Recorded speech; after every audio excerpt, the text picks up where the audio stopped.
furtos, eu acho que a gente precisa botar isso numa cronologia, e o Laércio faz isso, né? Sim.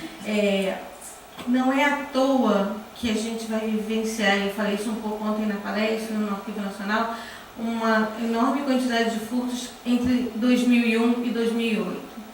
Antes de 2001, você tem um evento no Rio de Janeiro monstruoso, chamado os 500 anos do descobrimento, com grandes exposições, né? Naquele momento se percebeu que o documento, a fotografia, a multicópia era muito mais, tinha um mercado de cobiça e era muito mais fácil de carregar do que as peças sacras, enfim. Então se fez um grande mapeamento nas instituições desses acervos. Quando o Laércio fala, um colecionador, para ser um colecionador ele precisa de X, Y, Z, você percebe que é uma coisa muito básica, que não se tem muita noção, né? E a maior parte dos colecionadores que ele acaba vendendo, ele diz isso, ele não tem muita noção do que estão comprando, que é muito diferente de um colecionador internacional. A Polícia Federal também levou muito tempo para tentar entender esse mercado. Essa delegacia, que é a Delemaf, ela só vai ser instituída quando se descobriu o furto do Itamaraty. E ela é uma delegacia de patrimônio histórico e meio ambiente. Então, uma hora é o mico-leão dourado, uma hora é o furto de uma instituição. E muitos daqueles agentes não têm uma noção do patrimônio. Então, vários deles falavam, mas esse debris é um cara muito estranho, né, Beatriz? Porque ele estava lá em 1834, depois ele está em 1964, ele durou tudo isso, aí você fala, não, é um facsímile. O que é um facsímile? Então, foi um processo de educação daquelas pessoas, que eles não têm obrigação de conhecer isso, a gente tem que um pouco ensinar como essas coisas acontecem. Então, acho que isso é importante da gente se colocar.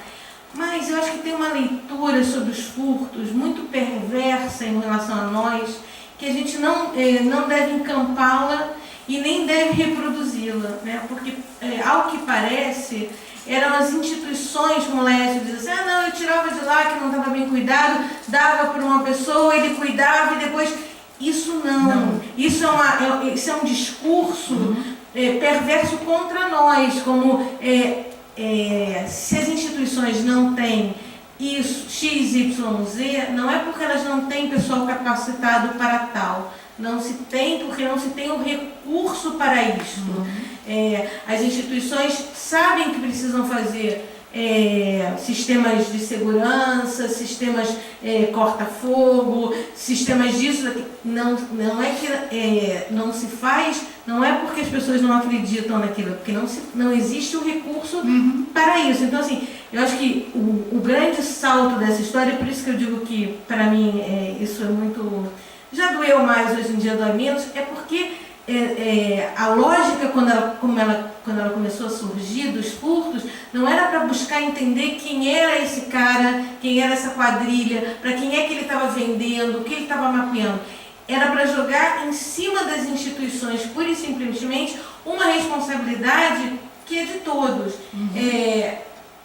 Num país que você tem tantas dificuldades, então você ter recursos para essas áreas, todos nós sabemos como é difícil. Eu acho que a gente não pode cair nesse discurso que imputa às instituições uma responsabilidade única, quando não é nossa a única responsabilidade. O Laércio, ele foi uma pessoa emblemática nesse período, porque, enfim, ele conhecia muito do acervo, mas o mais importante é que ele apontou para as instituições dizendo, olha, tem uma falha e eu sei onde é que está essa falha e eu sei como tirar as coisas daí a partir dessa falha. Por isso que, para mim, foi muito importante dizer que tinha acontecido o furto aqui, porque um mês antes a Chácara do Céu foi assaltada, o Museu Histórico da cidade estava vinculado a nós, o Museu da cidade foi assaltado um mês antes, e o caso foi tratado como roubo de celulares por uma delegacia da Gávea. Quando nós fomos assaltados, eu sabia que a gente podia fazer tudo, menos ir para a Polícia Civil. Se a Polícia Federal não encampasse a questão, nós estaríamos perdidos. E a Polícia Federal levou muito tempo para nos aceitar, porque para eles nós éramos uma instituição municipal. Eu falei, sim, de uma cidade, capital da colônia, do Império. Mas a memória não tem isso, né? Não, mas para eles isso é compartimentado. E levou muito tempo, quer dizer, eu limpei muito depósito da Polícia Federal, eu trouxe muito acervo para cá como fiel depositária, e depois os cabeças de sistema foram a juízo dizer que eu não podia ir lá buscar. Aí o delegado falou, bom, vocês não vêm, o negócio apodrece, ela tira e cuida, qual o problema? Então também é uma disputa de mercado tão boba, a dificuldade que as instituições têm de viver em rede. Mas eu acho que o patamar em que a gente está hoje, assim, lógico, um dia teremos que sanar tudo isso, mas o patamar que se está hoje, assim, o Laércio está preso, mas essas pessoas que estão fazendo lavagem de dinheiro com compra de obras de arte, elas continuam soltas. Elas podem não mais comprar os multicópias das fotografias e das revistas, mas elas vão procurar outro mercado. O Laércio, para elas, é substituível. A necessidade de limpar o seu dinheiro, de investir em outro negócio, não. Então, acho que hoje em dia o que a gente tem como possibilidade de pensar e tentar caminhar é quem são essas pessoas, por que para elas você pode privatizar o patrimônio público. Isso para mim é mais importante. Toda vez que esse filme passa e tem debate, assim, eu tento sempre jogar a reflexão nossa para esse foco e não para esse lugar que vai tentar jogar uma culpa às instituições que elas não têm. Porque senão, é como eu um pouco terminei a falar ontem no Arquivo Nacional, é um discurso muito neoliberal de que as instituições públicas são um lugar péssimo e as instituições privadas são ótimas. Lembrando que as instituições privadas vivem da renúncia fiscal, ou seja, do dinheiro público. Se nós tivéssemos a quantidade de dinheiro que essas instituições privadas têm de renúncia fiscal, também faríamos um trabalho de excelência, porque já fazemos com o pouco capital que temos. Então, assim, eu tento sempre não trazer para nós esse discurso. Por isso que para mim era importante estar no filme, porque imagina se esse documentário passa onde só o Laércio fala, né? As instituições vão passar para um lugar de ridículo. E acho que também eu fiz muita questão de que o doutor Saraiva tivesse, porque eu acho que assim, de 2 em 2 anos, o delegado da Polícia Federal numa delegacia muda. Então, assim, quando o cara está entendendo da história, ele muda.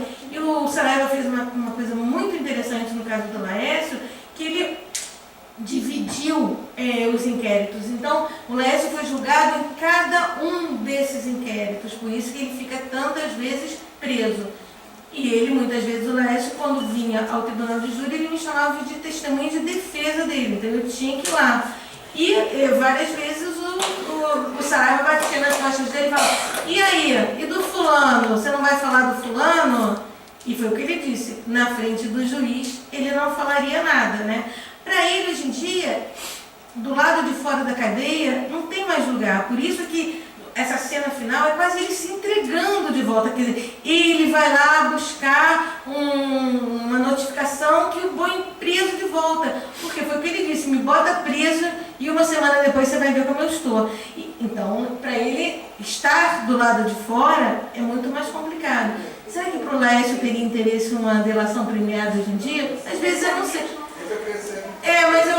Mas eu acho para ele eu acho que não. Não tem, entendeu? E para mim, eu acho que o mais importante hoje em dia é que as instituições possam vir ao público e dizer, olha, nos furtaram isso, aonde está? Aquelas cartas ali, quando a polícia de São Paulo prendeu em 2014, quando ele furtou os gibis, o delegado achou cartas ali para ele de pessoas dizendo, olha, o chefe quer a revista tal, na primeira edição, sem rasgo, sem isso. Quer dizer, muitas daquelas cartas são cartas de clientes do Laércio pedindo coisas, né?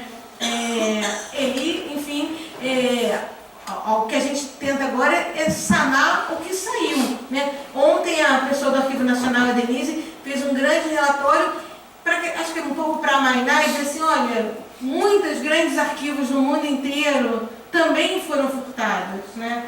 Eu sempre digo para os alunos assim, não vou dizer o nome, mas tem um site que vende livros de selo online, que é muito diferente de quando a gente era estudante e ia ali na São José, no livreiro do selo, né, ficava amiga dele, nada, estava online, ele lembrava o que você queria, estava no instante. Hoje em dia você pode comprar qualquer coisa dessa. Será que alguém, quando compra um livro desse online, se dá o trabalho de abrir aquele livro e ver se tem alguma marca ali que foi arrancada? Porque se foi arrancada é porque pertencia a algum lugar. E se tiver, será que essa pessoa vai se dar o trabalho de ir lá devolver? Então é um pouco disso que a gente está falando, assim. Eu acho que esse filme ele cumpre esse papel. E eu acho que o filme é dividido muito em dois momentos. Quando o Laércio entra e quando o Dr. Saraiva e eu entramos. Tipo, a gente tentar fazer um contraponto a essa coisa jocosa. Porque eu vou dizer uma coisa para vocês, assim, quando as pessoas riem no filme, eu fico muito incomodada. Porque, assim, mas eu sei que é incontrolável, mas assim, pra mim é uma coisa assim do tipo, por que isso? Mas se você perceber, o Laércio ele vai mudando no filme, assim, né, e os meninos montam muito bem isso. Mas assim, ele não é uma pessoa burra, né? Ele tem total, e ele foi no que as instituições tinham de mais frágeis. É importante a gente entender como é que essas instituições se formam, como há muito pouco tempo se profissionaliza o trabalho nas instituições, né? Ele, na verdade, parece um psicopata. Sim. Não sei o nome, não sei os canais. Ele parece um psicopata, mas esse livro, eu vi várias vezes, é um livro de nervoso. Fica achando que o riso... Não, mas assim, eu não estou aqui moralizando o riso. Mas o riso, eu vi de nervoso. Né? E aí, queria dizer para vocês que eu sou professora